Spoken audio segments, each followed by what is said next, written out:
Парни, что вас удивило, когда вы стали жить вместе со своей девушкой? Оказывается, девушки тоже храпят и какают, что можно опоздать к себе домой. Постельное, прикиньте, спокойно жил раз в полгода, себе свежее делал, а тут каждую неделю заставляет это одеяло в пододеяльник пихать. Она просила надеть наушники и слушать музыку, пока она в туалете. Удивило, что мне нечего надеть, это не метафора, а реальная катастрофа государственного масштаба. Даже если шкаф забит шмотками и разваливается от количества одежды. И да, девчонки, ваши волосы, они повсюду. Я нашел один даже в закрытой банке с протеином. Как? Вы вообще люди или инопланетные формы жизни? Оказывается, можно неправильно поставить молоко в холодильник. Цитирую слова моего парня. Меня удивило, что ты спишь под одеялом даже летом в 40-градусную жару. Муж до сих пор ржет, как я во время особенно болезненных месячных попросила его пореже дышать. Это стало семейной шуткой, он до сих пор спрашивает, а дышать можно? Гель для душа и шампунь – это разные вещи. Каждый раз, переодеваясь в домашнюю одежду, нужно мыться.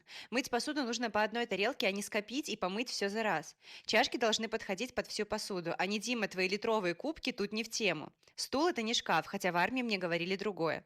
Во многом ты должен догадаться сам и не говорить об этом. Легкий список, что вспомнил. Мало ест, любят спать и, обживаясь, считают вас гостем в вашем же доме.